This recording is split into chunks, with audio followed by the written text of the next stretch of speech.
What's up, Captain?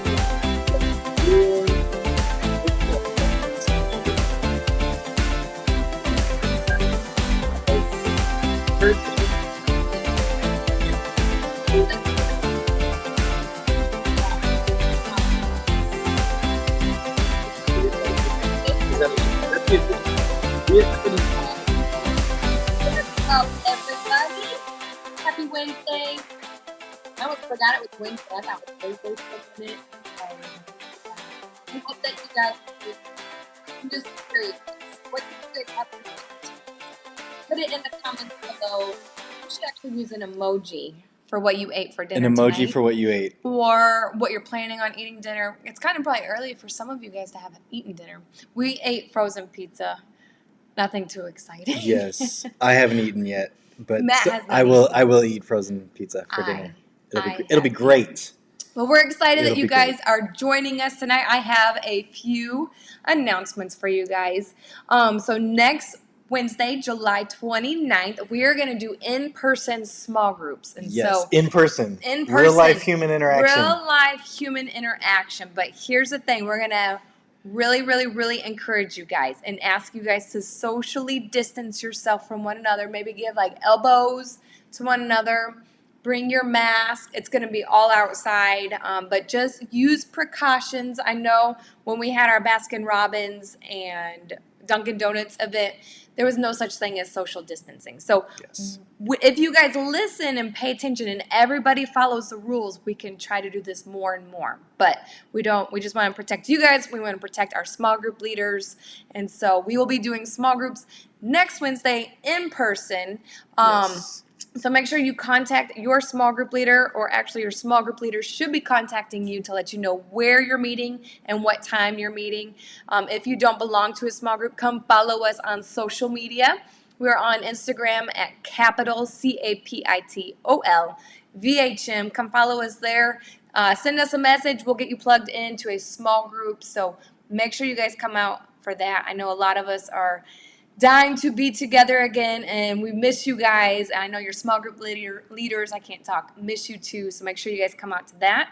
So that's really the only announcements that we have. Nice and quick. So, yeah, we're gonna throw to the video for tonight.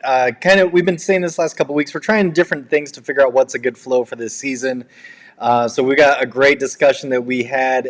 When was that? Yesterday, Monday? One of these We days. filmed on Monday. We filmed on Monday Yeah. with Amanda and I and Yeah. Jeremy and Megan, and we had a great discussion. We got Jeremy leading us in worship, and so it's live. We wanted to keep it live so that you can interact with us. We'll be in the chat live, able to interact with you. But also, this will be available afterwards as well. So if you talk to anyone and they're like, man, I missed it, they didn't miss it. It'll be up on our YouTube channel the second we are not live. It's there and available. And we've actually been having a lot of people watching it on demand later, which has been great. So spread the word, Yeah. help people get there. We're going to throw to the video. So in the next 60 seconds. Wait, you want to tell them what we're talking about tonight? No, I'm going to let it be a surprise. Oh. It's going to be a surprise. But in the next 60 seconds, text like 3 people and say, hey, Oh, no, those hop on Capital YouTube. Ready? Here we go. See you guys. Enjoy your night.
What's up, Capital family? Welcome back.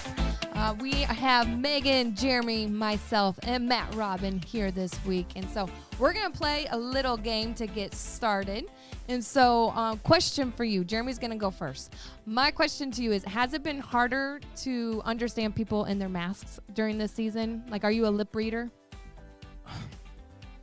I want to say I am a lip reader, but I'm not good at lip reading, so I try to read lips. So to answer your question, it's increasingly difficult to understand people because even if I wanted to read their lips, I can't do it. Absolutely. Okay. pretty So we're rough. going to play a game. Okay. Are you ready? I'm ready. very excited about this game. So we're going to do the Whisper Challenge.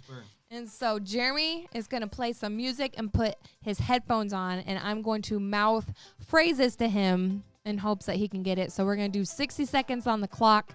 Whoever gets the most out of this is going to win. And so, Jeremy, you can tell me Non-shuffle. when you're right. He's serious about this. All right. Can you hear me? Can you hear me? You can't hear me at all. Okay, I can hear your music. All right, are you ready? Good. All right, here we go. On your mark, get set, go. Is a hot dog a sandwich? What? Is a hot dog a sandwich? Something sandwich. Is It's a hot dog hot dog. a Is a hot dog a sandwich? Yes, good job. All right, Michael, Michael, Mild. Michael, Mayo. Michael, Mayo. Michael, Male. Michael, Michael Jordan.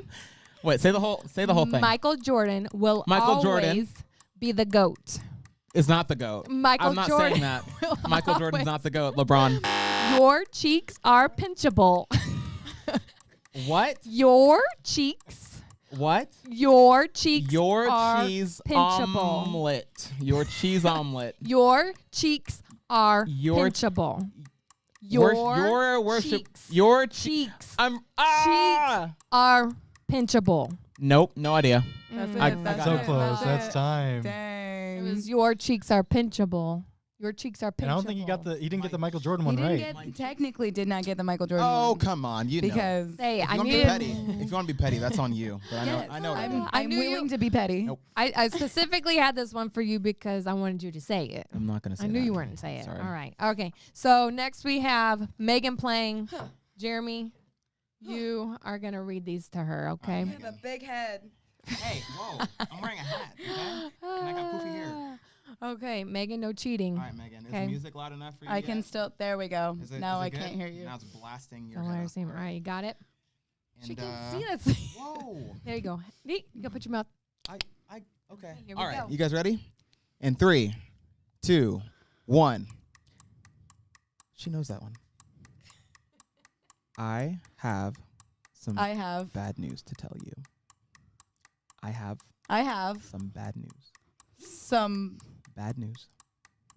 Pri- I have some bad news. Michaels. Bad Bag. news. Bad news. Bag tooth. I have no idea. no. what you're saying. Try. I have a bad I tooth. have I have some some bad. batter. No, bad. Bad. Matter. B- bad Batter. news. I have some bad news to tell you. I have Some some bad. mad. Bad. I suck at this game so bad.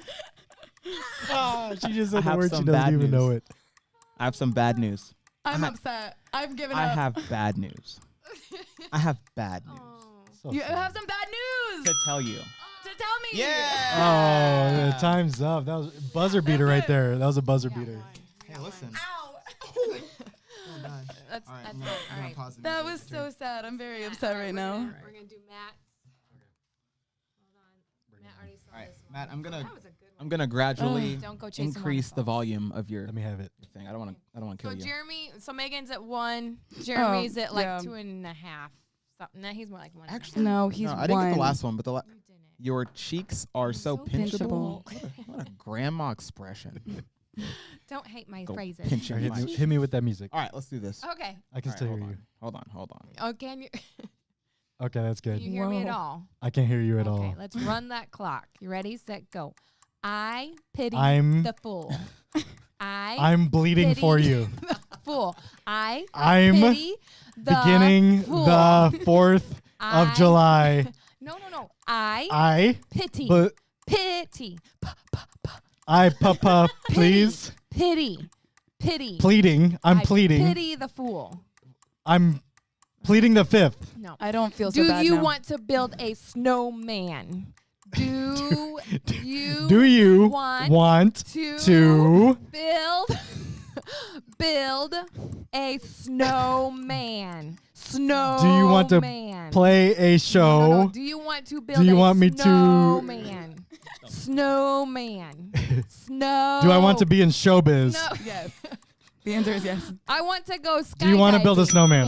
Yes. I want to go skydiving. I I want to to go. skydiving. One. Dang. Oh. Wow, wow, wow. So we can't I read want lips. to go skydiving. None of us. So it doesn't matter. That's what we're saying. I think is the masks, bring the masks. have just like lowered our Yeah. level to read lips. So it's But I what it think I blame. the- I blame. the Another music- thing to blame COVID. is. Yeah. Yeah. Blame COVID on this. So awesome. That was Alright. close. But I Cool. think the music is what throws it off, to be honest.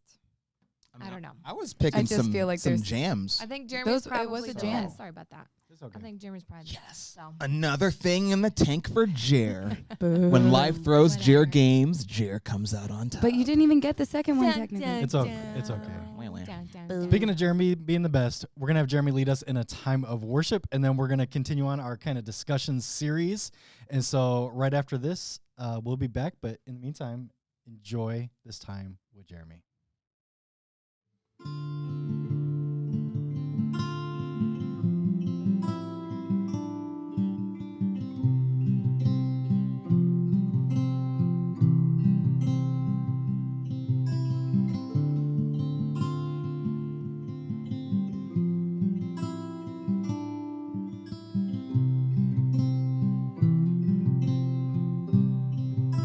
I'm caught up in your presence, and I just wanna sit here at your feet. I'm caught up in this holy moment. I never wanna leave, and I'm not here for blessings. Jesus, you don't owe me anything, and more than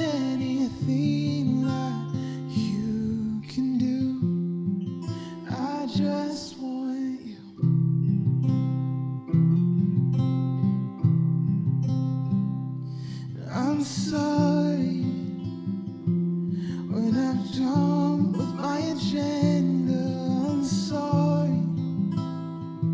I just sang another song. Take me back to where it started. I open up my heart to you.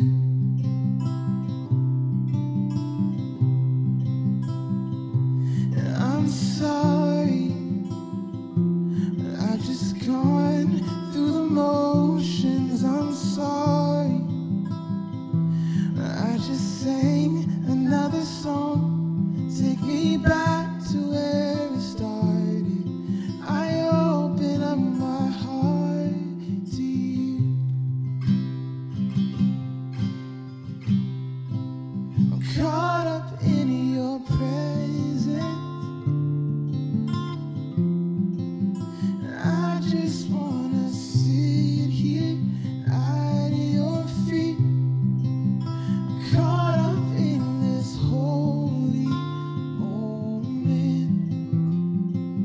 I never wanna leave.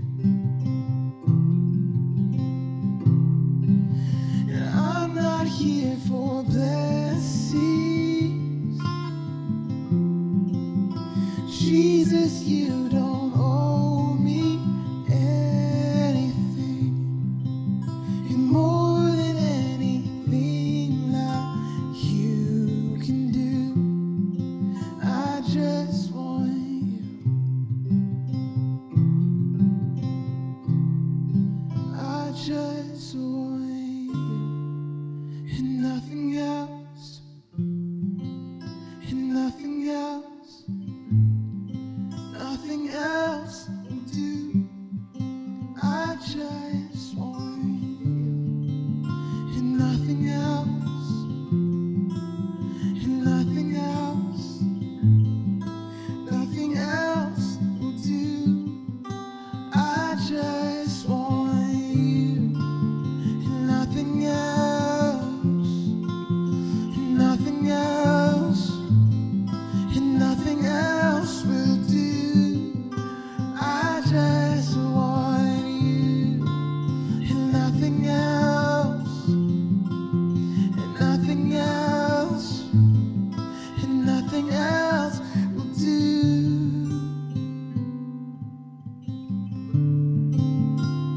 So God, let that be prayer. Let that prayer be real for us. That we wouldn't look anywhere else but to your heart, to your presence, to your word. God, for all the things that we need. For security, God, for belonging, for affirmation. God, I pray that we'd be found in you. We'd be found hungry after your truth, hungry after your words, God. That we'd allow you, God, to fill our cup. That we wouldn't be left out in the cold waiting for the world to validate us or to tell us that we belong or to tell us that we're worthy, God, but that we'd find that in only your love, Jesus. So God, we love you, we thank you, we worship you because you and you alone are all that we want, all that we need, you're all that we seek.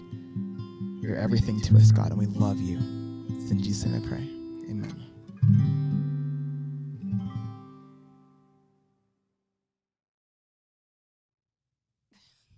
We never know how to come back. And from this, we're so- back.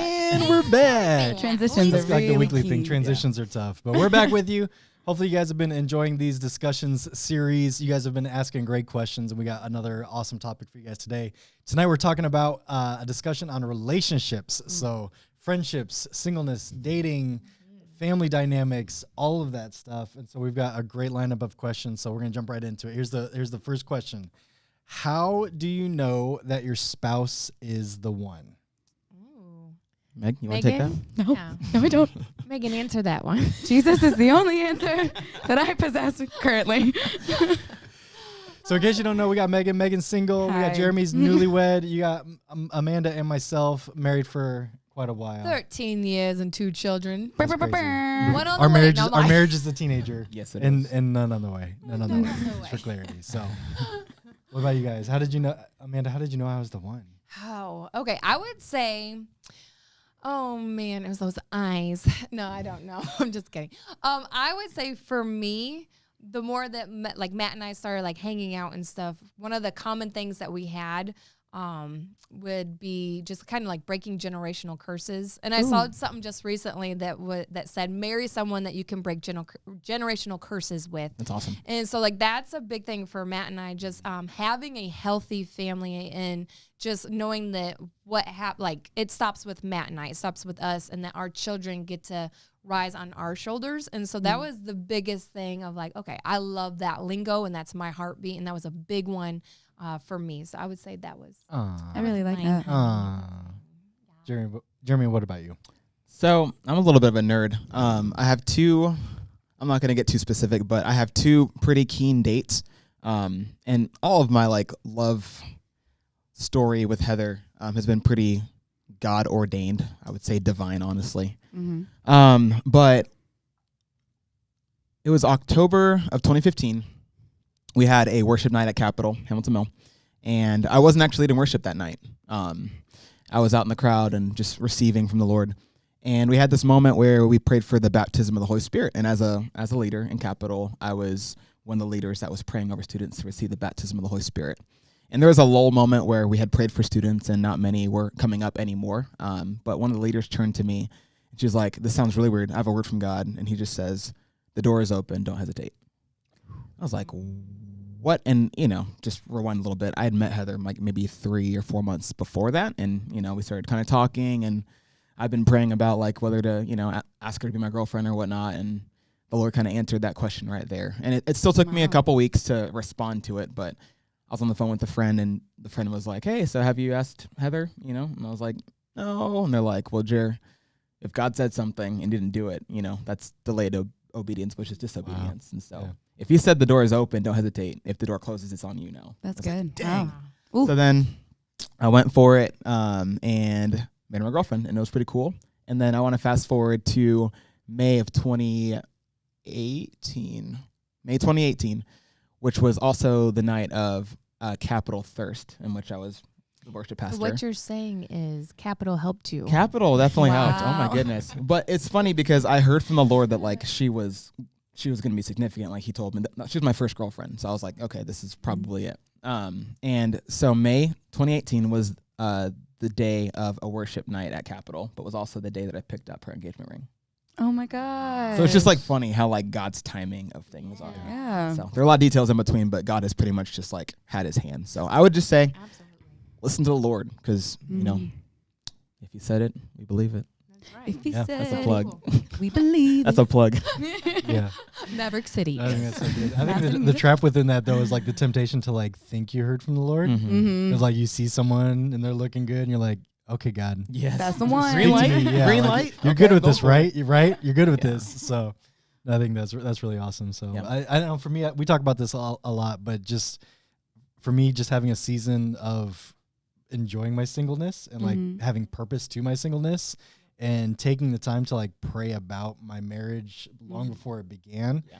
It was much more of like I had kind of recognized Amanda in a sense of like knowing she's the one, because she fulfilled so much of what I was looking for. So it wasn't just like, wow, I like her, now let me discover about her. Right. It's like I had already been praying for my wife for years and years and years. So when she started like, yeah, she fulfills that, she fulfills that, she fulfills that, this could really work. And you almost have to like, for me, I almost had to like turn off the romantic side of things a little bit to be like, okay, 40 years from now, 50 years from now, like, do we have the same dreams? Do we have the same visions? Do we have the same goals in life? Like I was okay traveling the world, like is all of that okay? Like will those paths line up? Would I be holding her back? Would she be holding me back? So really kind of counting the cost of like, man, this is like a lifelong decision. And so for me, it was just the recognition of kind of like figuring that out. Sometimes it's hard to be objective when you're thinking about like someone, because you're just like,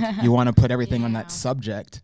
You want to be really specific, but I think that remaining objective when you're thinking about like 10 years from now, 20 years from now, 40 years from now, like it's an important decision. So that's awesome. Absolutely. Yeah. Well, I think like you fall in love with like, they make me laugh.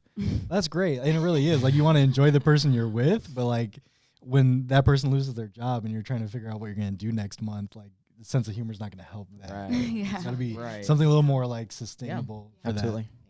I was gonna say, I think it's important to thank you, honey. He's always got my Always back. serve each other. Always Thank you, serve one honey. another. No, but I think it's so important to kind of have a list made of what you want. And I know mine was very, very, very detailed. And I also had a list of kind of like red lights of Yeah. if this is kind of what they fall into, like I will not.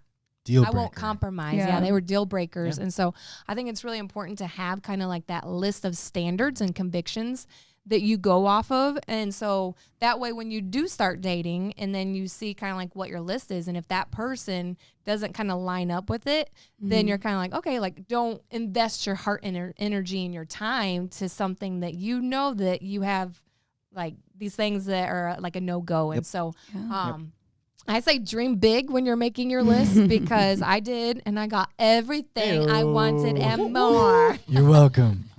You said you're welcome. I'm upset. You're welcome. Megan, do you have a list? I do have a list. Okay. I mean, I'm not like crazy, but It's like I do, 250 things. it's funny because like in like different friends wanting to pursue different relationships, like I've given them that advice of like, hey, make a list. Like, what is a deal breaker? If they present X, Y, and Z, like that's a no-go. Like that's not something that you're gonna mess with. But that's really cool. I'm taking notes, y'all. And it's I'm a taking huge notes. deal to do that while you're single because it's Yeah. really hard to do that objectively Yeah. when you have a crush. You're like, Mm. 'Cause you're well, like, then I'll I bend like this thi- for yeah, you. like, let's see. I like this. Yeah, That's you not start, so Yeah. important anymore. you start 'cause creating a you're template cute. based on a person instead Right. of like your Yeah. ideals. Right. So, yeah, that's really good. Anything else on that?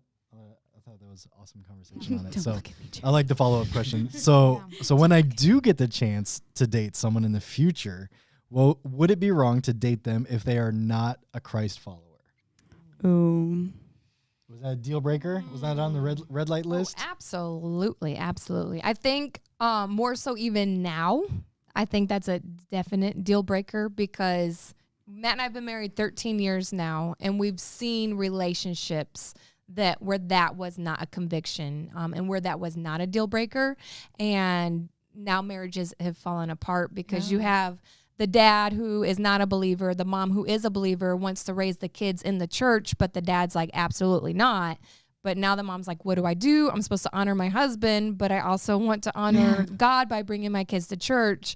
And then we've just seen so many train wreck marriages because Christ was not the center. And especially it's kind of just be like the Bible talks about being unequally yoked as far as you're going to be trying to pull the weight, and it's going to be a heavy weight that you're trying to pull. And so definitely a deal breaker for me. Yeah. So Can I dive into that scripture a little bit? Being unequally yoked. 'Cause I think that we hear that and it's so churchy, and you've heard it maybe 1,000 times if you've ever been in a dating relationship series. But I just want to like maybe not dumb it down, but just make it a little more practical. So I think of being yoked with someone as being on the same level. It's like trying to run a race, maybe like gosh, I'm losing my analogy. But it's like trying to do like the Amazing Race, and maybe you're running on land and someone else is running on water. Like how really good are you going to be at running that race together? Yeah. If they have all these barriers and you're like, well, come on, it should be easy. Because then they're Just do slowing it. you down, or you're yanking them, and Yeah. you can't understand them, they can understand you.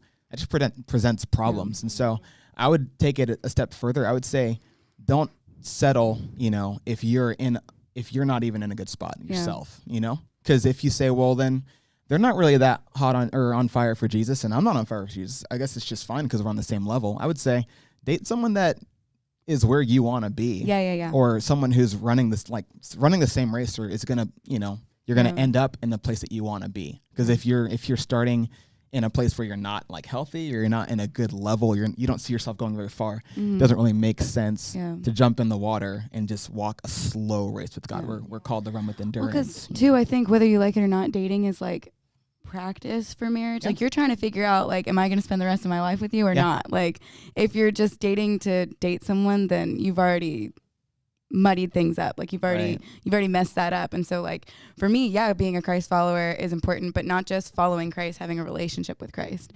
Because like for me, I want to make sure that I can trust you, that you hear from the Lord, so that if I don't, or if we're at an impasse, like I know I can trust your relationship with the Lord and your judgment, because like that's I mean, that's biblical. Like, he's the head of the house or whatever. And that doesn't mean that, like, he steps on you and oppresses you, but that you two are working together, and that when things come up, I know I can trust him and that he can trust me. So, like, it's so important that he has not just is following Christ, but has a relationship, a deep relationship with the Lord. That's good. I was gonna say, just to piggyback off of Megan real fast. Piggyback. With piggyback. That's Huge all pet the peeve shit of mine. Hate it. That analogy makes no sense to me No, whatsoever. not. Never will. I'm gonna get on Megan's back. Okay. No, but I was just gonna say, there's seasons in life where, like, if Matt is feeling really weighed down, I kind of rise and kind of, like, not so to speak, like, carry us, but it's like I kind of help lead. And then there's seasons where I'm just drained and it's hard, and so it's like Matt kind of fluctuates and he's starting to lead us. So it's never really even this, like, even playing field of how we're just doing it on the same level and all that. But it's like, you have to, there's gonna be seasons where you're just exhausted and you don't want to keep going. You're just like, I'm done with this. But it's really important to have that person that's gonna help carry you back up, to call you to a higher standard, to not sink to your level, but to call you higher and to challenge you. And so Because that's helpful for a season. Like, it's because you feel it on both ends. Like, when you're out leading, you feel that because you want to help your spouse. But when you're behind, you feel that tension too of like, man, I need to catch get up. back in the game. Yeah, but that's no way to live. Like, Yeah. you can't live like that. You can't live just dragging someone along or living because you feel the being dragged also. Like, you feel that, so you don't want to live that way. And we say all the time, like, God's writing your love story. You don't want to have to start the first page of the first chapter with a compromise. Like, Right. Ooh. they weren't following Christ, but like they had potential. Like, what? Right. Like, that's just such a sad statement about yourself and how you see yourself if you're willing to compromise, like, on day one. Because like we've all kind of alluded to, like, that person should kind of scare you a little bit. Like, if you're dating right, you should be like, yo, like, I don't. Like, when I thought Amanda was, like, dateable, I was like, God, I don't know. Like, she's got ministry dreams. She's a prayer warrior. Like, am I worthy of that? Right. Like, you kind of walk into that, like, nervous because, like, it's that first, I think, especially as the guy, like, knowing you're about to, like, put yourself out there and, like, ask her on a date. You're like, is she just going to laugh at me? Like, like, you want, that's such a better place to be in than to be like, I got this. Yeah. Like, she totally likes me. Like, I can help her out. Like, she needs me. Yeah, like, she needs, like, all of that Needs me. stuff. Like, you Let me don't tell want you to be in something. that. Like, yeah, like, that's just not a good way to. And I love that you live. said that, because I feel like that is relevant right now, like dating, young adult teenagers, that people are a little intimidated of the person that they're trying to date, but it's the wrong thing. Like, oh, that person's so popular, or that person's on all the sports team, or those are the Right. things that scare them about the person. Not, oh my gosh, that person is real with the Lord. Like, they have a relationship with Jesus. Yeah. Like, I can't be slacking. I can't be off my game. You know? They need to inspire you to be better. Like, Right. Matt already said that, but, like, that's so true. Like, they have to inspire you to want to be at their level, and that has to be, like, a two-way street. It's not one or the other. 100%. Yeah. That's super good. Yeah. I know. All right, so next question. It says, no, that's the second question I just read. How do you not become obsessed and jealous in a relationship? Oh, snap. First of all. First of all, go ahead, Megan. You have Well, the first easiest one. thing to do is to not date. The first thing is, if you already feel that happening, Yeah. maybe walk away. Oh, walk away. I think for me, it's reminding myself that they're not mine. Like, I Say that again. they're not mine. Like, you're not married until you're married. Yeah. So even in dating, even in engagement, you're not married until you're married. So you don't become one until that moment of you standing before your friends and God, And so, like, I have zero authority to be jealous over you. Like, if you have, of course, there's boundaries that need to be upheld, like, in that relationship. And that's something that you have to have open communication with. But you're not mine to possess, and I'm not yours to possess. Like, I'd fight tooth and nail if somebody was trying to possess me. So what right do I have to do that to him? Yep. Yeah. That's a really good one. Okay, I'm going to do a shameless plug for Michael Todd's Relationship Goals. Oh, yes. You need to watch it. And then I'm also going to do a plug for Forward, because it's amazing. And if you haven't gone through it yet, you absolutely need to. So victoryatl.com/forward. But what I would say to that question is, Week 4 is Appetite for Eternal in the forward sessions. And that one just talks about how God has wired us with legitimate needs, that we need to feel loved and valued and approved and praised and all these sorts of things. But when we're not taking those things to God first, and when we're not allowing him to speak those over us, to speak identity and purpose over us, we come kind of like a leech, and we just want to like suck it out of a relationship. And Matt can fulfill some desires, like emotional desires and stuff, but ultimately he's not to fulfill all of those desires. Like even in marriage, I have to go back to that forward session and be like, okay, God, this is how I'm feeling. I'm feeling really lonely right now. And I'll get mad at Matt for not like feeling that need, when really the Holy Spirit's like, you need to come to me first and not your husband. And it's amazing what the Holy Spirit can fill and heal rather than having to go to different relationships. And so I think that's so one way, is to make sure that you're getting your needs met by the Holy Spirit first rather than by man. So yeah, I think something that always on a practical level that it just cracks me up watching teenagers is most relationships started because you flirted, you made each other laugh, like you did that, and now you're dating, and now we want all flirting and joking to stop. It's like, I did this to get you, but you can't do that with anyone else, and it's like the thing we used to get them, we now want to change about them like immediately. And so that's why I'm not against dating, but the way we go about it is like, we just sacrifice so much of the fun stuff that teenagers are supposed to meant to be about, of just like having fun with guys and girls and just enjoying friendship and like having fun and laughing and just enjoying that single season. And when you put a relationship on it, now all of a sudden, like, you take out a lot of the fun. Yep. Because that person now, like, what do you mean you walked to school or walked to class with that guy? Like, I saw you, like, well, we were friends before. You had lunch with her? I saw you making her laugh. Yeah. I told everyone the same joke, I promise. So, but then it crosses that, like, weird line where you have to decide, like, there are some sacrifices that come with marriage, but they're absolutely worth it. Like, you're never going to catch me at lunch with another woman. Right. Like, in and of itself, is the act of having lunch with another human being wrong? No, but like, you're not going to catch me one-on-one with another woman ever. Like, you're just not going to do that. And I'm willing to make that sacrifice.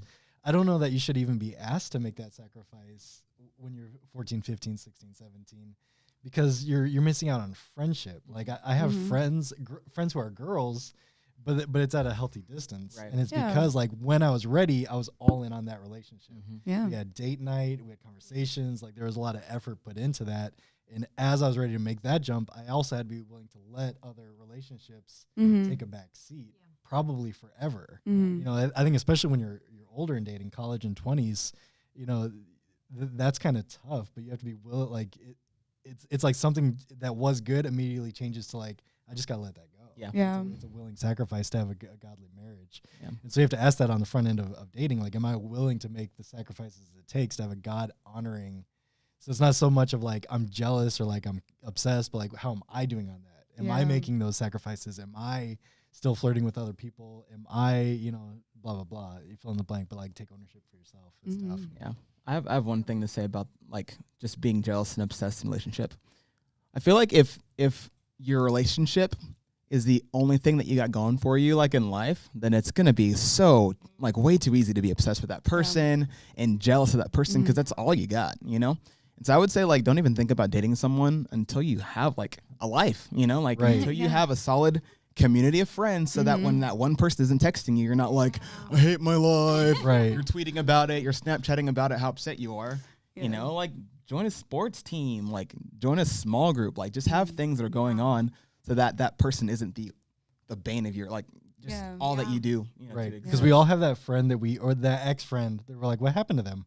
They got in a relationship and then they were just gone. Just like, got in the love bubble and floated away somewhere. All they did. They're like, you know what? If I'm not dating someone, I'm nothing. And then once they have that, that's who they are, and they're gone. Yeah. Or worse, they impose that relationship on you. Like, they're just living in their love bubble, but in front of everyone. That's still obsessive, right? Like, and equally annoying to everyone around you. So the goal is to be liked by the people around you and have a good relationship. Yes. Okay. So next question, Amanda, you kind of talked about this earlier, but about red flags and deal breakers. What are some signs that you need to walk away from a friendship? So either this is kind of leaning in more into like just friends in general, not necessarily dating relationships, but like, what are some of the signs that like a friendship has crossed a line towards no longer beneficial and maybe toxic? Really good question. He's not asking me. He's asking Jeremy. Okay, I do have an answer. I was like, whoop. Similar but not the same because they're different. That you make just kind of lists of things that you're looking for in someone to date. I think the same thing is with friends. Like you have things that you're looking for in friends because friends are meant not just to keep you company, but to make you better. Yeah. Right? And so I think that when you have these red flags about friendships, when you see someone starting to violate those red flags that you have, like, hey, I don't want that in a friend. Those are the signs. You don't have to just jeopardize it because you're trying to be nice to someone. Because sometimes you just, not being honest makes you not a great person and doesn't help them growing either. So Right. I guess I would say, I read an article, this was probably like 5 years ago, where it said that if you had one friend that it has last like 5 years, like that's it, outstanding. wow. And I remember I'm the type that's like, I want to be everybody's friend. And I want to be friends with people that I went to elementary and middle school and high school and, and now when we lived in Illinois, like I want to keep all of these friends, and I would be so devastated when it just wasn't working out.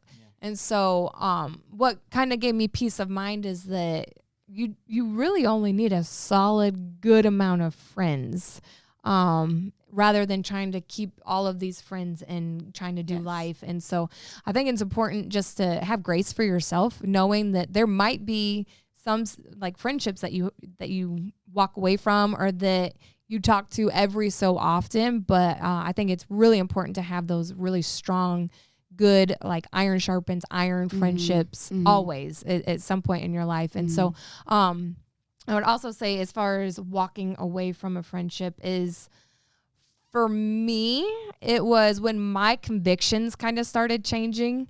There were some of my friends that I had to make choices of just like, man, like we can't be buddy anymore, because they were going in one direction, I was going in the other direction. And it wasn't like, I know that's like so hard because you don't want to be like, I'm better than you. Like I love Jesus now. But it's really important to make sure that I need to keep myself like whole and sane. I think you can. Oh, go ahead. Sorry. I always tell like my students and stuff that like there are a couple different areas in your life where you get to be selfish. And I think one of those is like your inner circle of friends. Like I get to choose whether or not you're going to pour into my life. But the same goes there with like, I'm going to let you pour into my life because I respect you and your accountability for me and your input in your relationship with the Lord. But also you have to receive the same thing from me, And so like you get to be selfish there. And that's allowed to change. That's allowed to change. That's so allowed to change. Because everyone's growing and moving in different directions. Like that's not a bad thing. It's just life. Yeah, it doesn't make people lose their value as humans. Like we love everybody. It doesn't matter if you're friends with someone. Doesn't matter if you can't stand that person. They're valuable, and you have to love that person. Doesn't always mean they have to be your best friend, and that's okay. True. Yeah. No, yeah, I was going to say that too, because I think it was interesting hearing Amanda say like your unrealistic expectation was that you could keep all your friends. Yeah. Mine was like the polar opposite, where I put too much expectation on each friend that I do have. Right. That, like I needed each friend, because when you're little, like the entirety of your world is like, are we cool at recess? Right? Like Yes. if, if we can play dodgeball together and be friends and play video games, like that's it. Like what else That's is there? We like the friendship. same cartoons and we can play at recess and we'll sit at the lunch table together. Like that's a best friend. But then as you grow up, there's more nuance to it. And so I think like before you get to that point, something I have to ask is like, I guess I'm able to like carve out aspects of friendships, like people that for a season are like a really close, like all encompassing friend. As it changes, there, I can have fun with them, or we might have a hobby. So that's my hobby friend, or they're really good in business. So when I've got like a deep business question, like, hey, let's talk business. Like I need your help in this.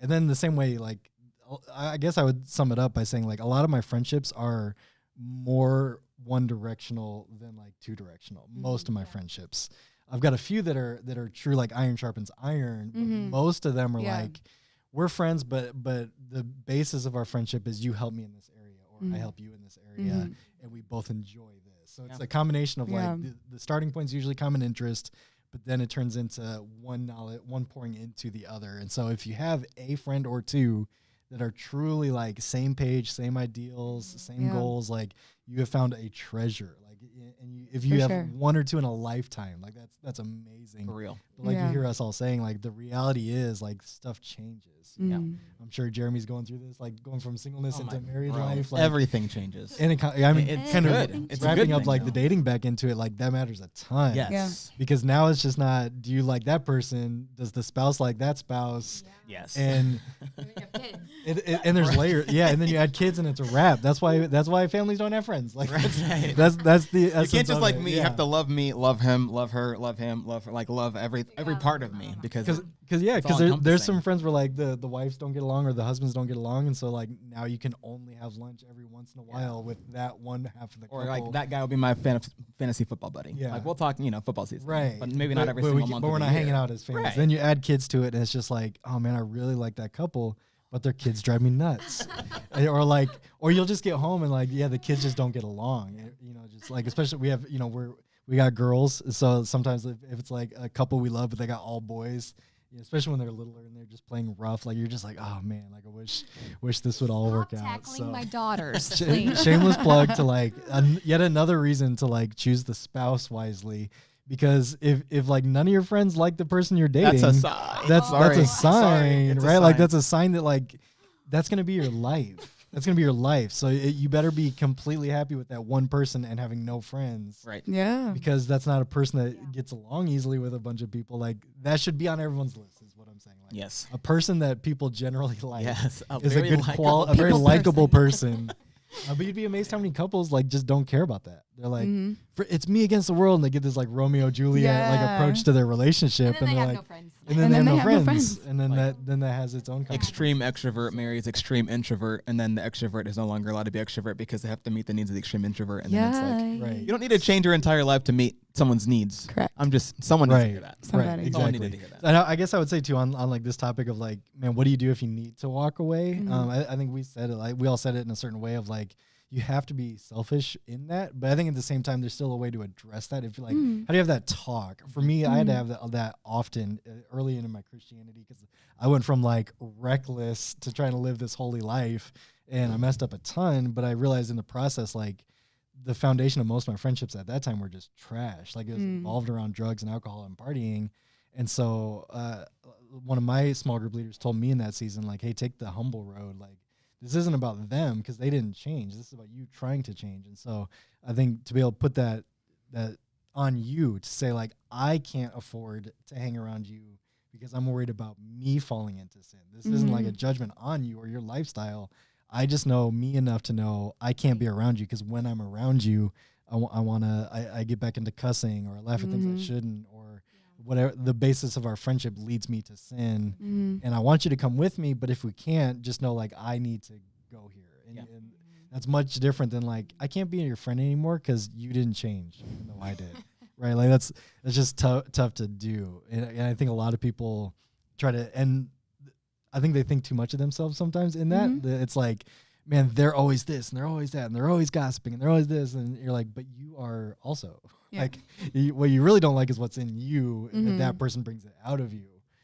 But we blame them and call them a toxic friend, and then just write them off. So I think in anything in life, like it's more important to like what can you own and how can you walk that out. So That's good. That's life for real. Looking inward. so next question. How do you not become discouraged in your singleness when all of your friends are dating? Their relationships seem very toxic and dramatic, but sometimes I just desire to be in a relationship. That's real talk. That's hilarious. That's real talk. You're speaking right at me currently. Not the She's like, toxic relationships part. Their relationships are going well, but all of my friends are dating. I guess they are. Yeah. Yeah. Or married. Or married. Yeah. But I mean, I think that's at that point you have to evaluate how you are on your own with your relationship with the Lord. Because like Matt was saying, like you have to be okay in your singleness. Because if you're not okay in your singleness, or not even just okay, but like doing well, doing fine, thriving even. But if you're not doing that in your singleness, then you're going to put so much expectation on whoever walks into your life, and then you're going to expect them to be everything that you're not because you didn't wait, you didn't use your singleness well, you didn't steward that time that you could have been having a relationship with the Lord, and you could have been finding out what your calling is and stepping into that. You could have had relationship with your friends, whether they're dating or not. I think like that's the main thing, is if you're not okay that your friends are dating and you're not, then something's missing in you. Yeah. It's not a reflection on them. It's a reflection on you. Absolutely. As king of the friend zone in high school, I'm proud to say it. Not really proud. I'm just gonna own it. It is what it is. King of the I'm telling friend you, my zone. first girlfriend came at the age of 19. Like I was in college. Mm. So awesome. And so didn't mean I didn't like girls. I liked girls. They just didn't like me back, and that's fine. Oh, I'm Sim- crying. those weak ankles. It's my weekend.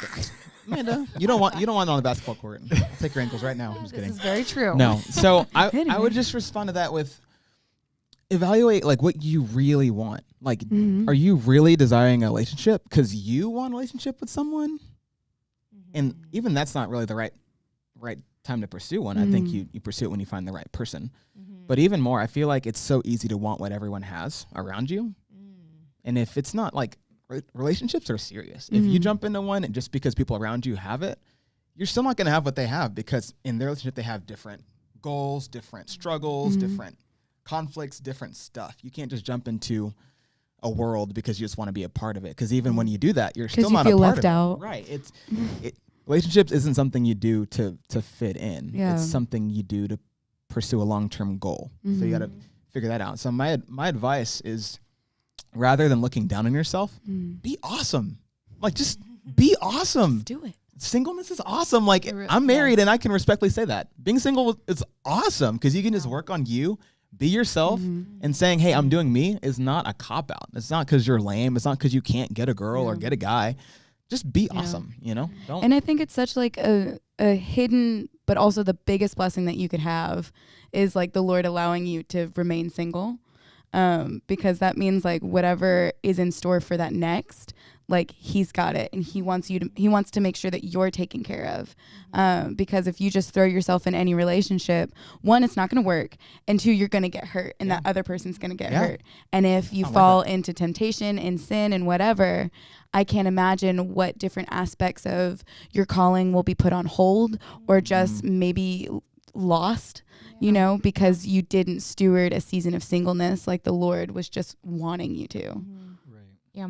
Yeah. I was going to say, I think as Christians, we think the finish line is to get married, have kids, have a dog, have a white picket fence. And like, man, you arrived then. And that's, we just have it so backwards. And I didn't realize how important singleness is, because there's a lot of junk that I've had to work through even in marriage because I didn't embrace my singleness the way that I should have. Like, there was so much healing that I needed to walk through probably before I should have ever even got married, to be honest with you guys. But we don't ever take the time to process. Like, there's things that can happen in your life, whether it's big trauma or little trauma, that if you didn't take time to process those things with the Holy Spirit, those things, that's baggage that you carry. And that's how you view yourself, how you view God, how you view others, how you view relationships. And that's kind of just how you carry out your life. And if you don't process that before you're married, you just take that into marriage. It's not like you put a ring on it and it just disappears. It goes with you. All of it goes with It honestly you. gets bigger. And it gets bigger. Because then And you have then- expectation of your spouse to fix all your problems. Exactly. And they can't fix it. And it's really it's the Holy Spirit's job to change and transform and to heal us. And so our job is to be absolutely just so intimate and in love with Jesus. And there's no greater time to dive into that in your singleness, because when you're whole, you can be married in wholeness and you can have a whole marriage. Not that it will be perfect, but there's just something about entering into relationships and to marriage when you're whole. So Right. Yeah, because we say all the time, like, don't make it when it's time to make a big decision. Halt. Yeah. Like, what does that stand for, if honey? you're hungry, angry, lonely, tired, like, don't make a big decision. It's I've never heard. So, That's amazing. When you're like, and literally hungry, That like is like amazing. Literally hungry. Literally. how many hungry. of you had friends where you're like, bro, you're just hangry, like, Yeah. let's go get a cheesburger, like, Yeah. and about you'll it. be better, like, we'll be better in this. when you're angry, when you're lonely, when you're like that the way that question was phrased, like I'm lonely because all of my friends are dating. That's not true. Like surely you have friends that are still single. Like you know, whatever that looks like. Maybe most of your friends or maybe a lot of your friends, but like is everyone in Georgia all dating? There's no more single people in Georgia. Like, but I think it's because when you're lonely, when that's the hungry need, that's all you're seeing. Yeah. So it's like it's I don't think this fully applies, but it's the phrase of like sometimes you can't see the forest through the trees. Like you're focused on the wrong thing. You're not seeing the big picture of it, and that comes when you're lonely. But I think too, like in that season, again, in all of this, you can practice being good in your singleness. Yeah. So it's good practice for you. You have an opportunity to be a good friend. So you go to that couple that is dating, and why if they have a healthy relationship, there shouldn't be a super awkward third wheel all of the time. You know what I mean? Like have date night, but like if you're a couple and you can never have a single person around you, like man, that's a shallow life, right? So if you're that single friend, one, you can help them be a good couple because you can practice still having a community. But if they're toxic and always just in that love bubble, you can be a good friend and be like, hey, like I love you. Could it? Like it's just so you know, it's really hard for me to be around you. Yeah. And if that's not good for your relationship, so it's that same thing of like you can practice that because it's the whole adage. If you want a ton of friends, be friendly. Right. Yeah. So if you are friendly to others, you're never gonna have a shortage of friends. So you get to really kind of walk that out. Like I wish there was like an easier answer to that. Like we'll just go get a relationship. But like the reality is like you have to do the hard things up front and then you get that reward later. Can I just shout out the people who are the opposite spectrum? Like you're the bunch of couples and maybe have like the single friend.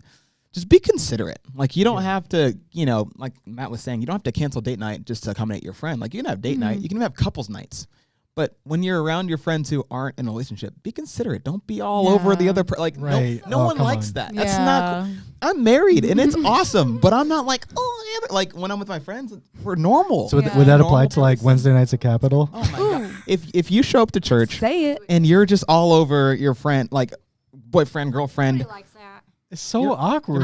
You're making everybody uncomfortable. It's so weird. When I'm married. Yeah. And the saddest part is like they don't. Like it's just the lack of self-awareness for those poor I think people. that's some of the reason why people get in a relationship because they want to be able to show off their love. Yeah. And I think you can show off your love. Like I'll hold my wife's hand. I put my arm around her even when we worship the Lord together. Like I'll wrap my arm around her. I'm like, God, I just love this. I love this person that you made for me. Thank you so much. Like there are healthy ways to express your love that don't make everyone uncomfortable. Yeah. Right.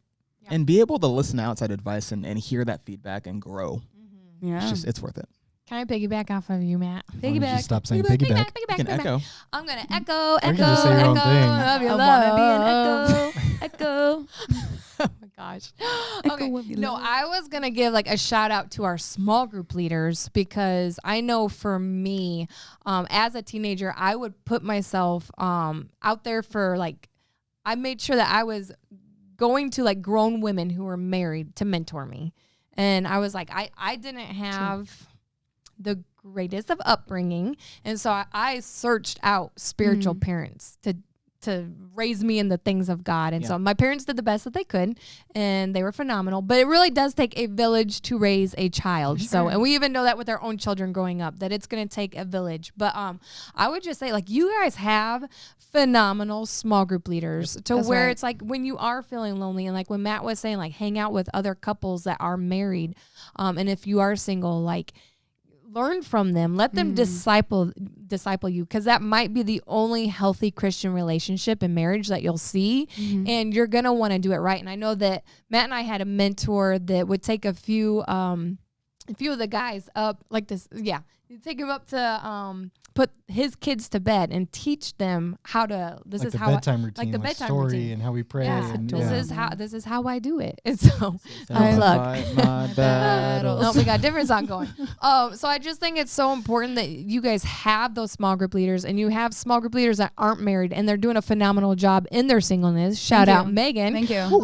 Thank you. That you can learn from, that you can let them disciple you. That's what they are there for. So for sure. That's all. I think the bottom line of it all, like when you're lonely, it's a cry out from God to get alone with Him. Yeah. You know, and in that season, like this has been so big on my heart lately, but just in a soundbite world, we need the context of the entire Bible. Yeah. So do the Yeah. deep dive. Like when you're single, especially now, like it's summertime, like if you have those lonely nights, like make use of them. Yeah. Like, do the deep dive into the Bible. Like Google some stuff about the Bible. Like go down those rabbit trails. Like find as much as you can about God. Like really get to know Him, so that like it's not just I go to church, I'm a Christian, but it's like I have an intimate relationship with Jesus Christ. Like Yeah. that's that will good. be ultimately what sustains you through every tough season. It'll sustain you in your marriage, in your family. Without Jesus at the center of all of that, like the rest of it is really just useless. So don't be so quick to skip seasons. Like make the most out of that season. If I This didn't isn't a lean in- Netflix episode. You can't fast forward through it. if I didn't lean into my like loneliness in 2015, I would not have been ready to meet Heather, because I met her on a cruise. It wasn't True. planned. I didn't see her for like 3 months and be like, oh, googly eyes, I think I'm gonna do something about it.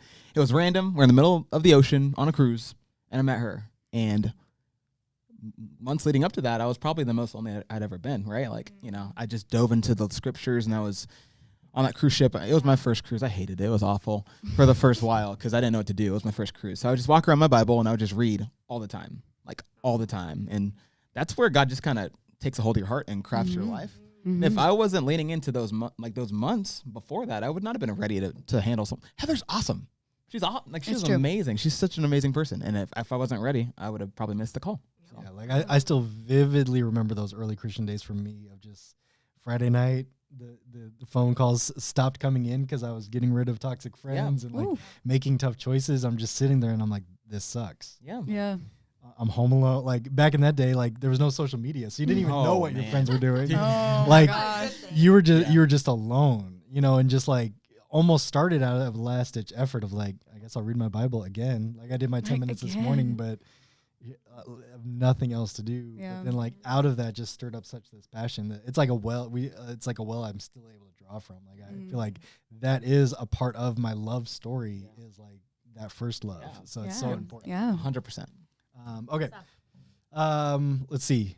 Ooh, I like this one. This is a fun question. How do you reach out to non-Christian friends and also not fall into temptation? So kind of that balance of Good question. not cutting off everyone in this cancel culture, but like also like Cancel how do I culture. help, not change myself? Like how do you do that life? Ooh. I was just oohing the question. I Don't was look at like, me for the answer yet. Megan's got the answer. Megan's got it. Reaching out to non-Christian friends. I think it all starts with just kindness. I think you can really evaluate your walk with God Mm-hmm. when you evaluate how you treat people who don't have the same opinions or beliefs as you. If you find yourself actively judging other people and not being able to talk to people who don't think and blink and breathe the same way that you do, then like you have to really go back to the fruits of the Spirit. Like, do you have love for people, joy and patience and kindness and self-control with people who don't have the same beliefs? And so I would say practice exercising those gifts of the Spirit, those fruits of the Spirit, when you're talking to people who don't have the same thoughts as you. And then if you see yourself starting to slip or compromise, maybe don't go it alone. Like bring a friend with you. Like, you know, you can jump into communities of people who don't necessarily are Christians without compromising if you go the smart way. Yeah, I would compare it to like if you're watching a show or a YouTube video and the person talking has an accent, and like you can watch 1 or 2 episodes or shows or whatever and like still be your normal self. And maybe this is just a me thing, so bear with me. But if you do like a deep dive of the only thing I'm going to watch is this YouTube channel, and like for the next 4 weeks, all of a sudden you'll catch yourself randomly saying the same things, that like different catchphrases that they have, maybe picking up an accent that they have. Like you start to look more and more like the thing that you're spending time with. And I think that is the same thing with friends that maybe don't have a relationship with the Lord. Like you can be their friend, not every once in a every once in a while. Let's just say it like that. You can be their friend and like reach out every once in a while. But if you do a deep dive relationship with them, you're going to start looking more and more like them unless you are Jesus Christ himself. You know, like I want to echo that. Yeah. Deep diving. When you think of deep diving, no deep diver just, gets in a swimsuit and jumps in the bottom of the ocean and tries to Thanks. survive. They come prepared. They have Yeah. a mission. There's a reason that they're deep diving. Yeah. And so with that, if you're going to deep dive into a friendship, bring your flippers, bring your oxygen tank, bring your scuba mask. Be prepared. Yeah. Be prepared. Yeah. And go into Yeah. it with a mission. Because if you're just fooling around underwater, what happens? You might get eaten by a fish. You might there are repercussions if you don't think things. Well, that was like the starting point of my downward turn. Was like I didn't have a plan. Like I had I'd never thought, what would I do if I'm in a situation where I get offered drugs? Like I never thought about that. Like most teenagers probably haven't. But I like I'm in the moment. I'm in the car. Like I'm not driving the car, so I'm on this journey, and it was offered, and I had no out, and so I just fell into temptation because Yeah. I wasn't thinking. So it was that same thing of like I didn't have any convictions about it. I didn't have a plan with it, and so I think it kind of goes back to the one-sidedness of friends of like going after it for a mission. I think the church has kind of either watered this down or abused it, but just the whole idea of like going after them, trying to win them to Jesus has become so either like cheesy or short-sighted. Like we give like 3 attempts to invite them to Capitol and be like, well, they didn't come, so I'm just Well, going to cancel. Like Right. they're out. it. Like that's it. But I think being willing to play the long game and also with a mission. Mm-hmm. You know, like I'm not gonna hang out. Like in other words, like be the leader. Christians should be the leader in situations. Like the world should be looking to Christians for how to live the best life. Yeah. And so, you know, looking for the opportunities and praying for that person. Like, are you honestly praying for that person, or are you just spending time around That them? is good. And not thinking about the person. Right. Praying. Praying for them because you know they're not praying for themselves. Yeah. Right. So you're looking at what's going on in their life. Like maybe their parents are going through a divorce. They're not going to be praying for Yeah. them. So you have to pray for that. Yeah. You have to pray for that person. Or like if they're struggling with depression, they're not praying for that. So you need to pray for them. Yeah. And now as you're praying for them, just a simple prayer, God, give me your heart for that person. How much do you care about that person? Yeah. That gives you endurance to that. And you start looking for opportunities. And I think something that I was kind of like reflecting on and getting ready for this was just like a lot of what I do. I would say like a lot of what I do as a leader is the ability to have difficult conversations without that being the last conversation. Yeah, I think it's a one thing to like just muster up courage, like flip them the bird and move One on, right? last Like, shot. I'm yeah, gonna like cut just the I'm cord. just gonna cuss them out, and move on, and like yeah, like you see I that you see all win. those stories of like the I quit my job story that you wish you had of just like Yes. flipping tables and throwing papers at your boss, like whatever that looks like. But that's not the real world. Yeah. Like most of the time, you're still gonna have another meeting with that person. the Yeah. next week. Like, Yeah. they're still gonna be in that class the next day. Right. So Yeah. you can't just like cut people completely off. Right. You And- have to be able to have difficult conversations and still have a friendship Yeah. the next day. So I think it's a learning of like timing and care, not coming off judgmental, but like Yeah. asking a lot of questions, leading with questions. Like, you know, if they're into the party scene and that bugs you, instead of being like, you know, that as like I went to a private school, okay, like side rant for a second. I went to a private school. I don't call it a Christian school. I went to a private school that had chapel services. And when I became like one of the biggest reasons I didn't become a Christian was because of Christians. Yeah. Because it was just the judgmental ones. Like, Yeah. hey, you shouldn't cuss. Why? That's the least of my. If I'm living a reckless the life, least of my worries. the currently. censorship of my vocabulary is the least of my concerns. Like, you telling me that I shouldn't cuss isn't be like, oh man, tell me about your Jesus. Like that had nothing to do with it. So I think but if someone would have like cared enough about me, got into my world, and been like, hey man, like, does the party scene really fulfill you? Yeah. Like, tell me about The that. Like, conversation why do you aspect. do that? Don't You know? call people out. Right. No. Yeah. Walk with them Yes. and have a conversation. Yes. And be okay that they might not receive it, but have a conversation. The worst thing you can do is be like, hey, bro, your shoe's untied. Or like, you know, just stupid things. That was an awful You're example. doing it wrong. But Yeah. like just pointing out someone's problems, Yes. even if you're 100% right. As a person with the problem, I'm not going to be like, well, gee, thanks. Right. You know, like it Yeah. doesn't help. It's got to be the tough stuff. Yes. You Yeah. know, like, you know, if they're always bringing up stories about like their angry father, talk to them about it. Right. Yeah. You know, like look for we took a training course on like how to interact with people, but they call it bubbles. Look for the bubbles in the conversation, the things that continually rise to the surface, That's really and pray for good timing. We like the fancy church would be divine appointment. Like, Yes. give me that divine appointment where like it's just us and we can talk Yeah. about that. So I think again, having God's heart on like it's not just a toxic friend. Like, you have to move it from a friend to someone I care about. Yeah. One-sided. I'm Yeah. not going to let your world affect me, but I am going to invade your world Yeah. with the gospel, with the light of Jesus Christ, and I want to show you a better way out. That's awesome. And then it goes back to singleness, taking care of you, making sure that your life is worth following. Like it's all cyclical. Like if you're not living that life, like if you're doing mostly the same things you're doing, but you also go to church, you've got nothing to stand on. You've got no like follow me as I follow Christ. And so again, it starts with not you, even but not even bait. It's not even bait. Yeah. right. There's Yeah. nothing about the lifestyle that you're doing wants anyone to like follow it. You know, there's no traction there. Yeah. I was gonna say one of the verses that I love is taste and see that the Lord is good. Mhm. And when pre-Jesus, I was a broken, hot mess. And once I actually had that encounter with the Holy Spirit, I was like, I won't go back to temptation, because it's like I've tasted what the world offers, but then I tasted what Jesus offered. And for me, I kind of parallel that to like if you went to go see a good movie, or if you went to a new restaurant and you wanted your friends to go try it out, you would be so like earnest to be like, no, really, you have to check it out. Like it's so good. And that's kind of how I feel about with the gospel, of taking it into the world. Is just that like, no, really, like I was once in the world and I've tasted that, but I have something so much better. And so I get like passionate about it. Oh, that's good. I'm like, I let me love go. But it's just like having those convictions of just like, man, again, I've tasted what the world has offered me, and it has left. It might be fun and it might feel good and taste good for a season, but it always leaves you broken and empty time and time and time again. So Bringing what you have, like when you say like, you know, if you have this awesome restaurant that you've been to and you want other people to come to it, if you compare that to church, don't wait for your friend to show up to church. Like bring church to them. And Yeah, that's not absolutely. just being a good person and hanging out, because I've heard that cop out like, oh, I'm not going to bring them to church. I'm going to bring church to them. We're just going to hang out and throw frisbee. That's awesome.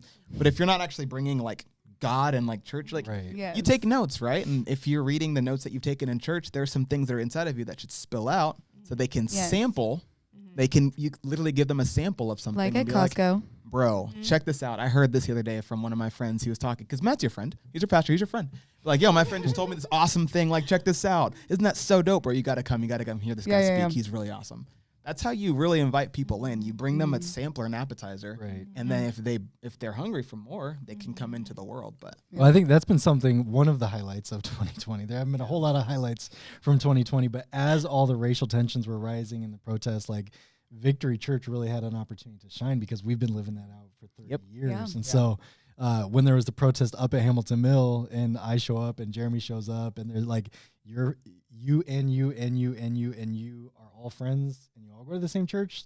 What church is that? Like, Mhm. it's like we had been living this out for so long, but it was Yeah. that like, no, like that's always been important to us. Right. Like racial Yeah. reconciliation, it's on the wall. It's, right. it's a pillar of the church. Like we believe in this with or without tension going on. Like this is important to us. Like that was so easily attractive in that season. It was so easy to have conversations about our God and our church in that season. Yeah. Because it was directly affecting their current hurt. And I think Mhm. that's what Jesus did so often, was right time, right place, addressing the specific hurt Yeah. with an answer. Yeah. But if you're not readily available with that answer, then you've got nothing to offer. So Yeah. it's so important to like be working on all of that, so that when the moment comes, you'll be like, I've been learning this, or like God's been showing me this, I can show you this too. Or like my small group, like we do this Zoom call and it's awesome, and like whatever it is, Yeah. like being ready to Yeah. do that. So Yeah. I think it's awesome. So another question, I like this one, kind of a different, kind of changing gears a little bit, but kind of, again, all about different relationships. So this one's family dynamic. How do you have a good relationship with your sibling when you seem like very different people?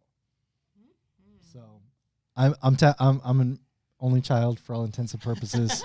So that's one option, That's like, is just be an only wow. child. But that's one option. other than that, my Your my first advice is option, running be an family. only child. Second option, I think Megan, if you ever watch Megan on social media, she's like the best sister in the entire world. I don't know if I would say that. The best. You know who else is a really good sister? I'm going to give a shout out. I don't know if they're going to be watching. I hope they are. But Selah. Selah is like the most She amazing sibling in the entire world. Yeah. So do you want to answer that one first? Megan? Sure. So my sister and I were 3 years apart. She's younger than me, and we are totally separate people. Jeremy knows me and my sister. We are just opposite ends of every spectrum. Shout out to Bubby. Shout out to Bubby. Hope you're watching. If you're watching, we'll send her the link. We'll send her the link. And so she is Miss Athletic. She is going into criminal justice, law enforcement. Like, she is Miss Justice. She will argue just for the fun of it because it's the sport for her. I have no idea. And I am Miss Peacekeeper. I'm in ministry. I'm did the creative arts route. Like, we're just so separate people. And I remember, I don't know, I think I had gone off to college, and my biggest fear was I was not going to have a good relationship with my sister after leaving to college, because I wasn't there with her anymore. And so I would say, one, that the relationship that you have with your family and siblings especially, sometimes they become very just convenient. Oh, I live with them, so I have to be kind to them or talk to them. But when you leave, that convenience is gone. Yep. And so, one, it's effort. And so I know I can send her things on Instagram if we're together or separate of things that I know that she likes, but I had to be very intentional in finding out what she likes and being very intentional of figuring out what her love language is. That's such a churchy thing, but love language is 5 different things. It's physical touch. She hates that. Physical touch, quality time, acts of service, gifts, and words of affirmation. And my sister's very quality time. I, on the other hand, am very physical touch, acts of service, those things, and those are her lowest ones. So like I said, very opposite, but I had to be very intentional. It was something that I knew I wanted, was to have a good relationship with my sister. So when she starts randomly dancing, yes, I pull out the camera, not so every weekday at 4 p.m. Every weekday at 4 p.m. Catch us on Megan_Morganroth on Instagram. But when she pulls out when she starts dancing, I pull out the camera, not so that it's we're broadcasting for just, hey, look, we're having a good time, but it's spending time with my sister. Yeah. It's creating a something on my Instagram that I can go back to and look at, and she can go back to and look at, and hey, we did this together. Yeah. You have to be very intentional with your siblings, just like you would be with your friends, because you have to get to know who they are. And then love them the way they need to be loved. And also have that open communication, because I have to physically ask, hey, can I have a hug, please? I need one. And then she need your love. I need to know that you love me. But we have to have that open communication, and I have to pay attention to what makes her feel loved. Yeah. I'm a middle child. My brother is 5 years older than me, and my sister is 6 years younger than me. So we even have that huge gap on either side. And what you spoke about with being intentional while you're in the house, while you're trapped with each other, so that when you are no longer bound with the same house under the same roof, you still want to have a relationship. I had to learn that kind of the hard way through dude, we don't talk anymore. What's going on? Are we even friends? Are we even family? So I'm honestly, I'm not perfect at this at all. And one thing I would just advise whoever asked this question is that as an older sibling, you have to be able to teach your younger sibling and influence them, but accept them for who they are. Yes. Yes. You can't control them. You can't make them like you, because we don't probably need another you. I don't need another me on this planet. Nope. Oh my goodness. If Jasmine was me, we'd all be wrecked. But you just have to love that person and love your siblings as unique people, as people you can learn from, whether you're older or younger, and learn how to love them. Like you said, figure out what their interests are, figure out how to relate to them, even if you're polar opposites. I don't know who are all in the Enneagram stuff, but I'm a 7 apparently, whatever that means. I'm an adventurer, and my sister's a 4. She's a big old feeler. And big old feeler. I don't know if you could be more opposite. I'm just put it back inside. I don't need to feel your feelings. Bottle it up. Put it away. But that, that was cancerous to our relationship. I would just push her away because I'm I don't want to feel your feelings. Mm-hmm. But the Bible tells us that Jesus was compassionate. Yeah. So no matter whatever your personality is, if you can be compassionate and empathize and feel people's feelings and love them for who they are, I think you're going to be fine with your siblings. You guys will get along. You guys will commune, talk, hang out, and have a good relationship. I'm one of 4. I'm in the middle. So yeah, that was fun. You were blessed to be an only child. I'm just kidding. But I actually went to there are days. I went to a family conference back in September, and I felt so guilty afterwards because it was a family like convention. It was all about like biblical family. And I was wow. like, I was a horrible sibling. So I literally texted my little sister and I was like, I am so sorry for any trauma I might have caused you. And she's like, oh, it's fine. I'm still processing some of it. But I was like, we were horrible to each other. And so that's why with our 2 daughters, we try to constantly, even this morning, I'm like, you guys are built-in best friends. Like, I need you guys, like, to value the relationship that you guys have with each other. And I think also we just have to have a mindset that like the family dynamic, that the enemy is out to steal, kill, and destroy it, and to divide and conquer it, and that a house that is divided will not stand. And so I think it's so important to keep that in your mind of like when your parents are getting on your nerves, when siblings are getting on your nerves, they're gonna get on your nerves, but overall, like you have to fight to keep that family dynamic together and to keep the enemy out, whether that's in your attitudes or just how you're treating people. And so, family dynamics are not always the easiest. Like this question said, like, especially when you're different and you have, my goodness, and it's hard raising 2 girls too. Yeah, I was gonna say, like, I don't have siblings, but a pro tip to because we have multiple kids, and it's like even the silliest thing they can't get like.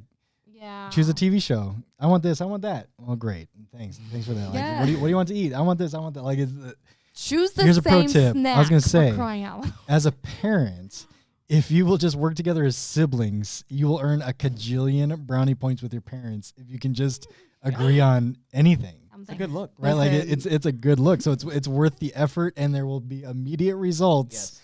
If you can be unified in your own house. At 19 and 22, we're plan. still choosing opposite restaurants to go so to. If you can, so like something we're trying to instill in them is like, hey, work it out. Like you guys are going to be sisters forever. Work it out and then come to us. Like there is a dynamic of like each individual relationship, but there is a dynamic of parents, kids, whatever that is. Like the kids need to have a dynamic of their own too. So if you guys can work on that, it's easier for us to parent and lead when you have a unified front as kids. Parents have enough to worry about. Like I'm a newlywed and I'm just trying to figure out like, okay, we have to deal with this and this and this. I didn't think about this and this and this.